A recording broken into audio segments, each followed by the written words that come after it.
Praise the Lord. मेरा नाम pastor Devdas है, ग्लोरी ग्लोरी चर्च का पास्टर हूँ। सभी जो मुझे देखने वाले भाई बहनों को मैं तहे दिल से धन्यवाद करना चाहता हूँ और यीशु मसीह के नाम से आपको स्वागत करता हूँ और प्रभु यीशु का आशीष आपके जीवन में मैं होता हूँ। जो वचन परमेश्वर ने मेरे मन में डाला है उसको मैं आपके सामने रखना चाहता हूँ। आइए हम वचन में जाने से पहले हम प्रार्थना करेंगे। प्रभु यीशु, हम तेरा धन्यवाद देते हैं परमेश्वर, जो इस सृष्टि का रचना करने वाला परमेश्वर, आदि और अंत और प्रभु अल्फा और ओमेगा, जीवित खुदा, मुर्दों से जिंदा होने वाला परमेश्वर, हम तेरा धन्यवाद देते हैं। इस समय प्रभु जो वचन हम बांटने जा रहे हैं प्रभु, उसको तेरे हाथों में सौंपते हैं। प्रभु हम प्रार्थना करते हैं प्रभु, पवित्र आत्मा का अभिषेक, पवित्र आत्मा का जो ज्योति हमारे जीवन में चमकने दे प्रभु। हम ये प्रार्थना करते हैं प्रभु, वचन को समझाने वाला परमेश्वर तू है, इसलिए प्रभु आज के वचन को तेरे हाथों में सौंपते हैं। प्रभु सब कुछ प्रभु आत्मा का प्रकाश और आत्मा का नियंत्रण में होने के लिए हम प्रार्थना करते हैं। धन्यवाद देते प्रभु, स्तुति करते, सुनने वाले को भी देखने वाले को भी तेरे हाथों में सौंपते। सबका जीवन में प्रभु आशीष आना दे प्रभु। जैसे हम लोग अंत के दिन में, मतलब इस साल के अंत में आए प्रभु, 1-2 दिन बाकी है प्रभु, हम प्रार्थना करते प्रभु, तो हमसे बातें करो प्रभु। धन्यवाद का साथ में देते हुए प्रार्थना यीशु मसीह के नाम से मांगते हैं, आमीन आमीन। आइए हम अपना बाइबल खोलेंगे। यदि आपके पास बाइबल है तो दूसरा तिमोथी का पुस्तक, दूसरा अध्याय, पहला, दूसरा, तीसरा, 6 वचन तक हम पढ़ते हैं तो बाइबल हमारे लिए क्या कहती है।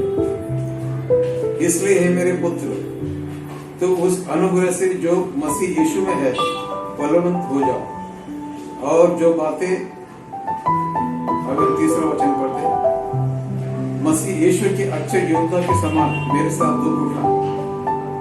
जब कोई योद्धा लड़ाई पर जाता है तो इसलिए कि अपने भर्ती करने वालों को प्रसन्न करे, अपने आप को संसार के कामों में नहीं फंसाता।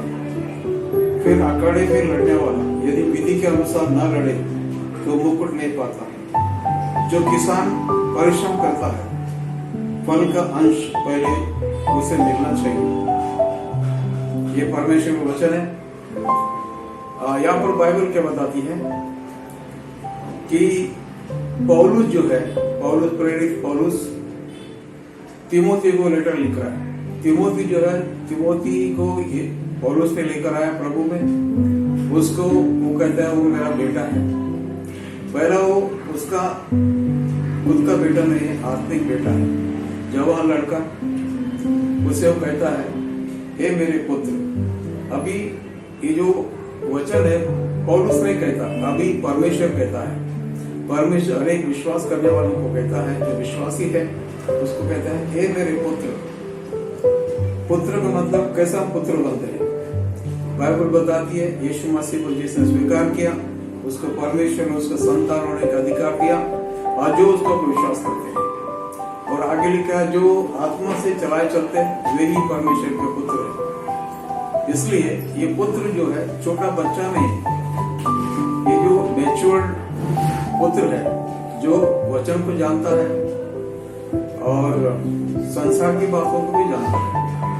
जैसे कि मैच्योर्ड लड़का अपने बाप का जवाबदारी को समझता है, उसका बिजनेस को समझता है और प्रभु की बातों को भी समझता है। वैसे ही यहाँ पर पुत्र का लेखा दिया गया है। पुत्र का मतलब है मैच्योर्ड लड़का। यहाँ पर हम यदि गलाती का पुस्तक पढ़ेंगे हम लोग, वहां पर लिखा है 3रा अध्याय, गलाती का पुस्तक 3रा अध्याय में लिखा है, मैं आपके लिए पढ़ दूं।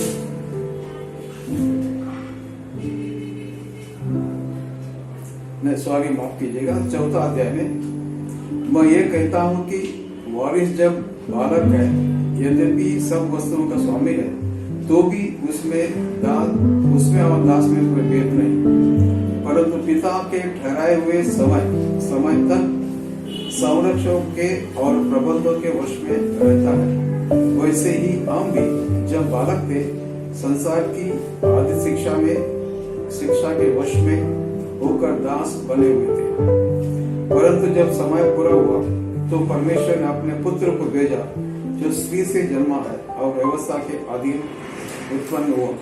यहाँ पर मेरा कहने का मतलब है, जब हम छोटे बच्चे रहते हैं, यदि अगर हम प्रभु में नहीं बढ़ते, हम पुत्र नहीं बन सकते। पुत्र को ये होना चाहिए कि वो प्रभु के वचन को समझे, प्रभु को समझे। ये ग्रोन अप चाइल्ड के बारे में बात करते हैं। इस्राएल लोगों में ऐसा, यहूदी लोगों में एक प्रथा है, जब बच्चा पैदा होता है वो माता पिता उसको नहीं संभालते, वो जो संभालने वाले का हाथ में दे देते हैं। मुझे लगता है कि 14 साल तक वो संभालने वाले का हाथ में रहेगा। बाद में जब शाना होएगा अपने बाप के पास आता है, उसके बाद बाप अपना पूरा बिजनेस जो भी उसको बोलना है वो शाना होने के बाद उसको वो सौंप देता है। यदि हम बच्चे रहे तो यहाँ पर वचन कहता है, दास और पुत्र में कोई भी अंतर नहीं है। दास और पुत्र, क्योंकि उसको कुछ मालूम नहीं रहता। बच्चे को, छोटा बच्चों को क्या मालूम रहता, कुछ भी नहीं। उसको बस कितना करोड़ रुपए है, कितना बैंक बैलेंस है और कितना बिजनेस है, उसको नहीं मालूम। जब वो शायना होएगा तब उसको मालूम पड़ेगा कि वो कितना करोड़ों का मालिक है। यहाँ पर बाइबल बताती है, मेरे पुत्र, परमेश्वर में कहते हैं कि मेरा पुत्र है। यीशु मसीह हमें पुत्र कहता है, दास नहीं कहता। और यीशु मसीह का, जिसने भी यीशु मसीह को स्वीकार किया, परमेश्वर ने पुत्र होने का अधिकार है, संतान होने का अधिकार है। इसलिए हम परमेश्वर संतान होने के नाते यहाँ पर कहता है,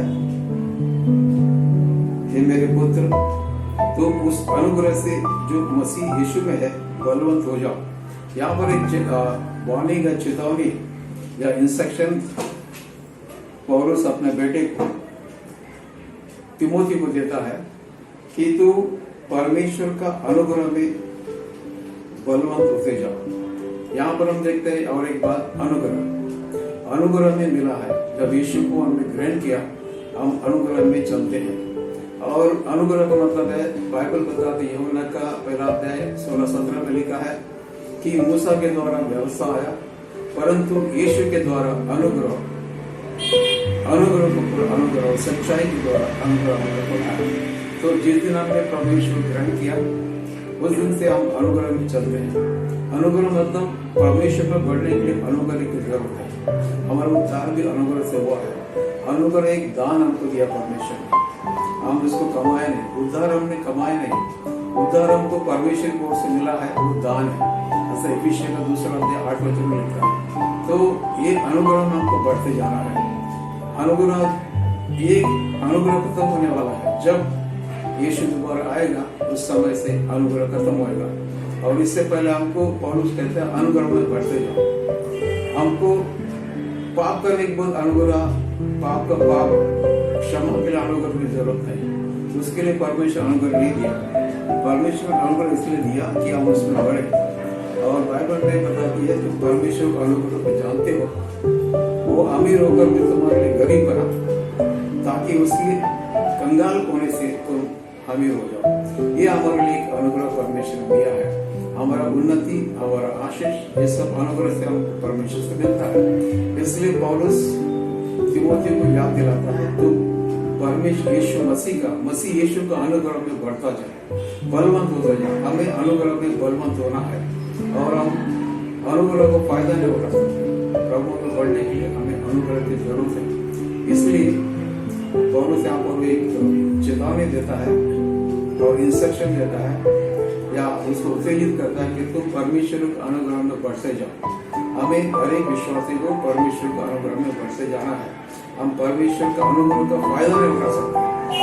इन दिनों में देखते हैं कि लोग अनुग्रह का फायदा उठाते हैं, बोलते सब चलता है, एक बार माफी मांगो सब चलता है। ऐसा नहीं होता, कोई चलता मिलता नहीं। हमको अनुग्रह को संभाल के रखना है, अनुग्रह का फायदा उठाना है। अनुग्रह जितना परमेश्वर अनुग्रह दिया हमको, उसका हमको लेकर एक दिन देना पड़ेगा। और इसलिए यहाँ पर कहते हैं अनुग्रह में बढ़ते जाओ, मतलब grow in the grace of God. हमको परमेश्वर के अनुग्रह में बढ़ते जाना है। हर रोज हमारा आत्मिक जीवन परमेश्वर का अनुग्रह में बढ़ते जाना है। परमेश्वर का अनुग्रह हमारे लिए दिया गया, ये फ्री गिफ्ट है। इसको हम लोग क्या कहते हैं, उसको चलता है ऐसा करके, we can not treat this grace as unwanted thing. It's very important for us. अरे विश्वास के अनुग्रह बहुत जरूरत है। परमेश्वर हमको अनुग्रह दिया है, किसने अनुग्रह में चल रहा है। और उसको कहना है कि तुम मसीह यीशु का अनुग्रह में बलवंत होते जाओ, मतलब मसीह यीशु का अनुग्रह में बढ़ते जाओ, आत्मिक जीवन में बढ़ते जाओ। परमेश्वर अनुग्रह हमको दिया है। और आगे तीसरा वचन लिखता है, पहली बात जो है परमेश्वर का पुत्र है और अनुग्रह में बढ़ते जाना है। दूसरी बात, मसीह यीशु के अच्छे योद्धा के समान दुख उठा। और यहाँ पर एक बात आया, योद्धा। योद्धा मतलब लड़ाई में जाने वाला। जैसे हम लोग मिलिट्री में देखते हैं, हर एक जो योद्धा रहता है उसको क्या कहते हैं, यहाँ पर एक भी क्या है, जो कोई योद्धा लड़ाई में जाता है तो इसलिए कि अपने भक्ति करने वाले को प्रसन्न करे, अपने आप को संसार के कामों में नहीं फंसाता। योद्धा का काम है भक्ति करने वाले को प्रसन्न करना। हम यीशु मसीह के योद्धा है, we are soldiers of Jesus Christ. We have to please our Lord. हमारा परमेश्वर को हमें क्या करना है, प्रसन्न करना है, अपने आप को प्रसन्न नहीं करना। इसलिए यहाँ पर कहता है कि बाइबल, जो योद्धा लड़ाई में जाता है वो संसार की वस्तु में अपने आप को नहीं फंसाएगा। हमें संसार की बातों में ज्यादा ध्यान नहीं देना है, परंतु परमेश्वर की बातों में हमें बढ़ते जाना है हर रोज। संसार की बातों में, जैसे कि हम देखते हैं सोल्जर लोग, आपको कभी भी कोई बीड़ी का दुकान में या शराब दुकान में नहीं मिलेगी। और वैसा अपने आप कोई संसार की इसमें नहीं फंसाते। उनका काम जो बहुत स्ट्रिक्ट है, सोल्जर का काम बहुत स्ट्रिक्ट है, उनका जो ट्रेनिंग है वो भी बहुत स्ट्रिक्ट है, दुखता है। इसलिए यहाँ पर वो पौलुस कहता है, बाइबल हमें बताती है, एक योद्धा के नाय दुख उठा। जब ट्रेनिंग के समय में हम देखते हैं कि ट्रेनिंग बहुत ही मुश्किल होता है, बहुत दुख होता है। एक दिन ट्रेनिंग करेगा, दूसरा दिन हमारा पूरा बदन दर्द होता है। हमें भी मालूम, एक दिन हम लोग समझे दौड़ने के लिए जाएंगे, दूसरा दिन हमारा पूरा बॉडी हमको तकलीफ देता है, तो हम बोलेंगे आज नहीं जाएंगे। वैसे ही योद्धा का काम है, जो सोल्जर होते हैं ना, उनका ट्रेनिंग बहुत ही स्ट्रिक्ट है। उनको मार भी मिलता है, उनको सजा भी मिलता है, उनको पनिशमेंट मिलता है।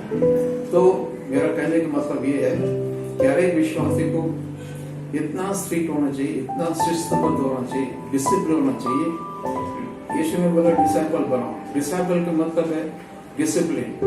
हमारे जीवन में डिसिप्लिन होना चाहिए।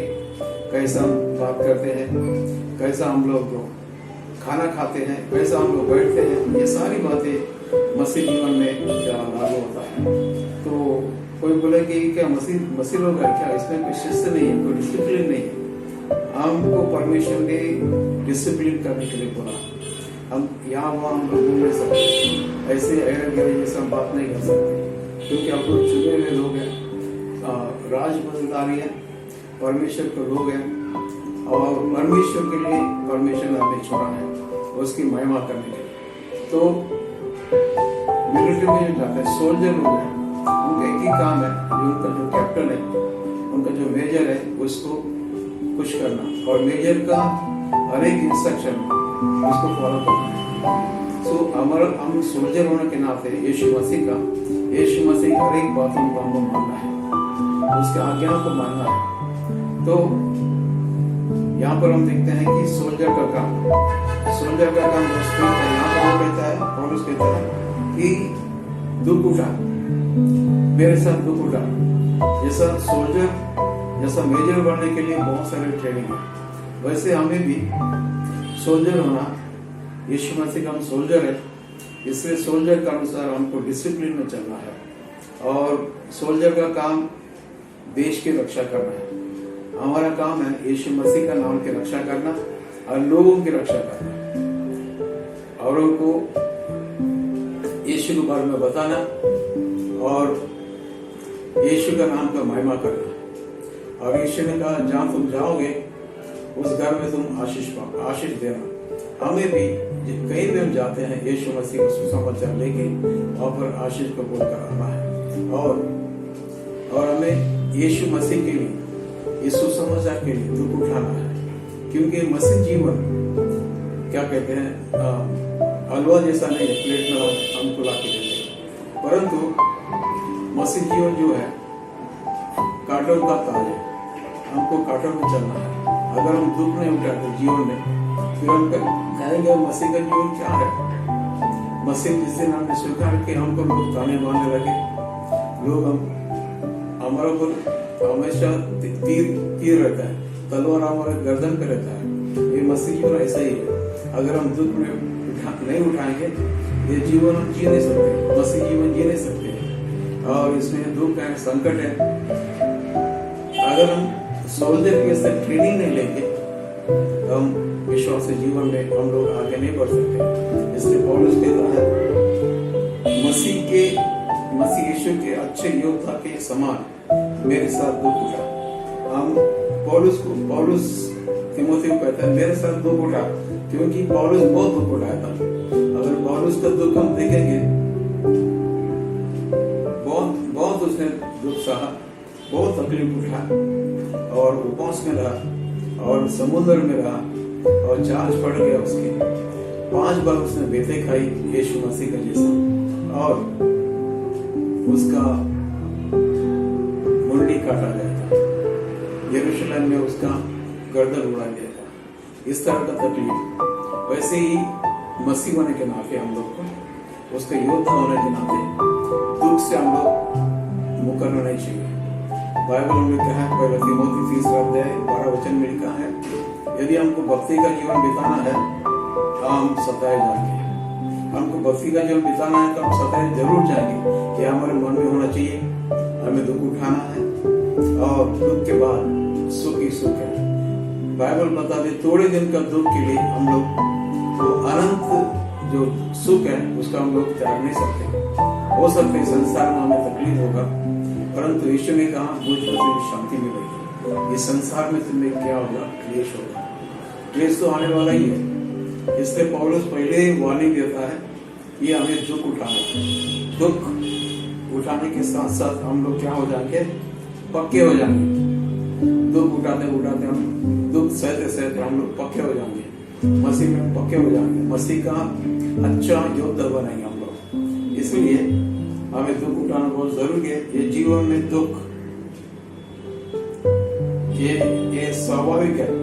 इसलिए वो कहता है जब कोई योद्धा लड़ाई पर जाता है तो इसलिए कि अपने भक्ति करने वालों को प्रसन्न करे, अपने आप को संसार के कामों में नहीं फंसाता।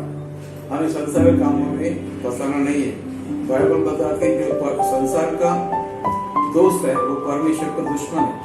अगर संसार से दोस्ती करेंगे हम परमेश्वर के खिलाफ उसका दुश्मन बनते हैं हम लोग। इसलिए संसार का मित्रता हमें नहीं चाहिए। एक बाइबल बताती संसार में 3 चीज है। पहले यूहन्ना 2:15 में लिखता है, हम आपको मैं पढ़ते सुनाता हूँ। पहले यूहन्ना 2:15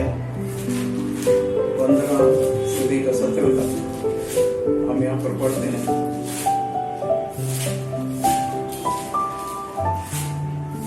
माफ करिएगा थोड़ा देर होगा।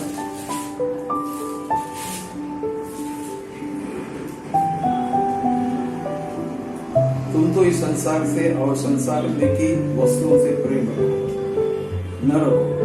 यदि कोई संसार से प्रेम रखता है तो उसमें पिता का प्रेम नहीं है। क्योंकि जो कुछ संसार में है अर्थात शरीर के अभिलाषा, आंखों के अभिलाषा और जीविका का घमंड और पिता की ओर से नहीं परंतु संसार के है। संसार और उसका अभिलाषा दोनों मिटते जाते हैं, पर जो परमेश्वर की इच्छा पर चलता है वह सर्वदा बना रहता है।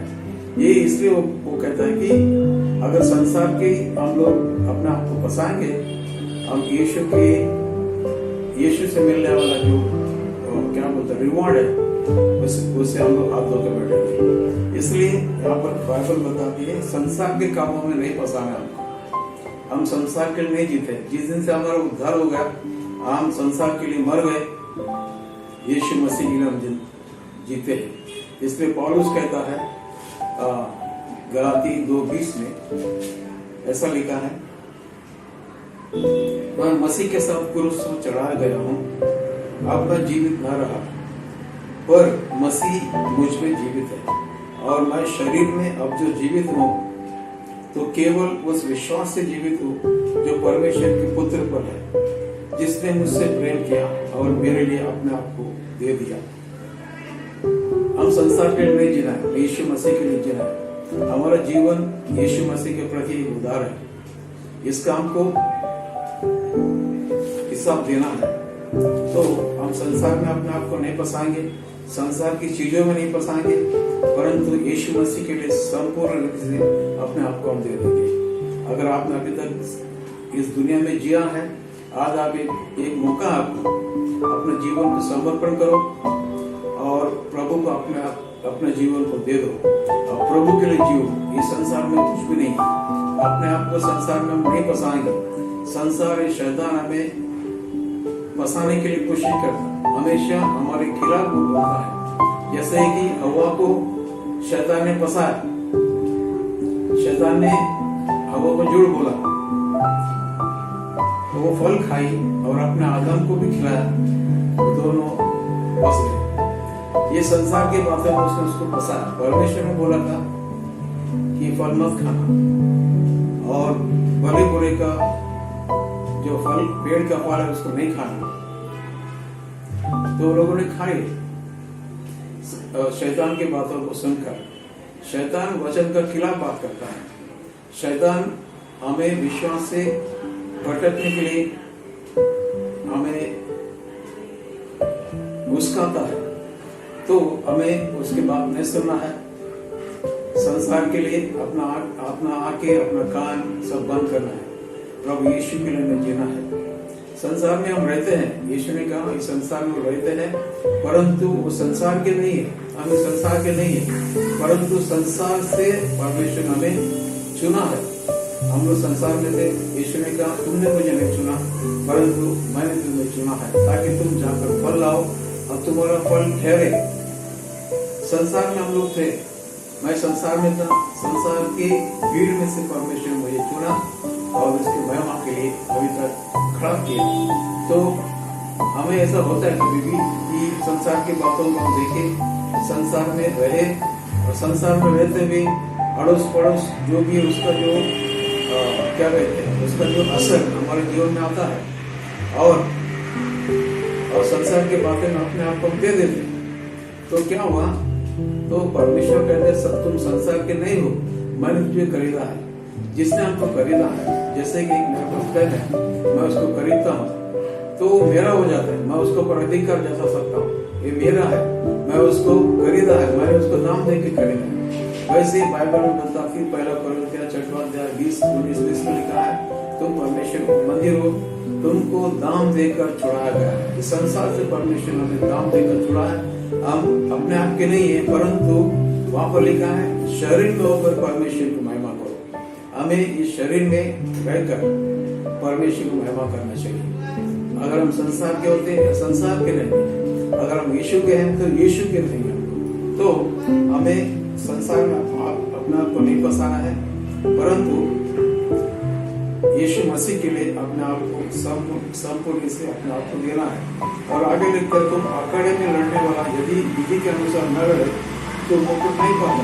यहाँ पर अखाड़ा लिखा है और इंग्लिश में लिखा है एथलेटिक, जो भागने वाला। यहाँ पर लिखा है अखाड़े में लड़ने वाला। तो हम यहाँ पर देखे, हम लोग जो दौड़ने वाला होते हैं, एथलेटिक कैसा होते हो, अपने आप को तैयार करता है, बहुत प्रैक्टिस करता है। वो ऐसा वजन लेके नहीं चलता, 10 किलो वजन लेके भागता नहीं। अखाड़े में लड़ने वाला वैसे ही वो उसका पास वजन नहीं रहता कुछ भी, वो अपने आप को तैयार करते हुए लड़ने के लिए तैयार होता है।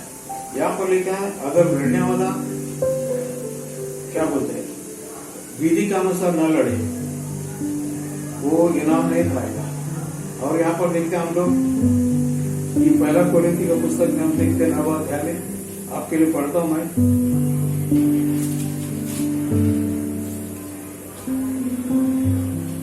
1 कोरिन्थियों 9वां अध्याय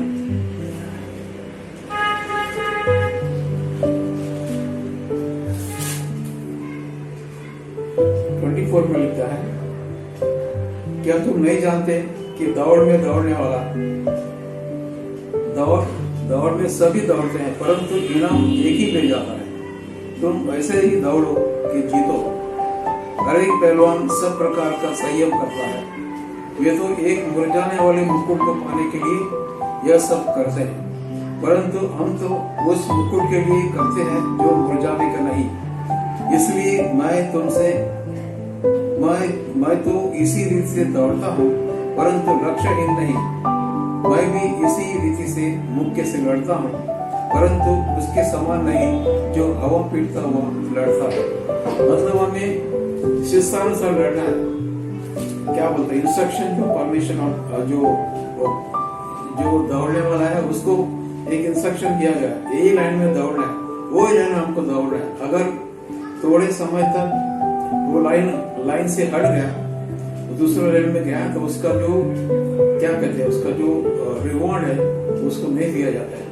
हमें भी ऐसे ही दौड़ना है जैसा अखाड़े में लड़ने वाला विधि के अनुसार न लड़े, वो मुकुट नहीं पाएगा। अगर जीत भी जाएगा, हम देखते हैं ओलंपिक में एक ऐसा हुआ था जो उसको ओलंपिक में प्राइज मिला, बाद में उसका प्राइज ले लिया गया, क्योंकि वो एक लिमिट के पहला उसने क्या किया, वो लॉ उसने तोड़ दिया, उसका वापस ले लिया गया। एक क्रिश्चियन लड़के थी, उसका क्या कहते हैं, उसका रिवॉर्ड ले लिया गया, वापस लिया गया।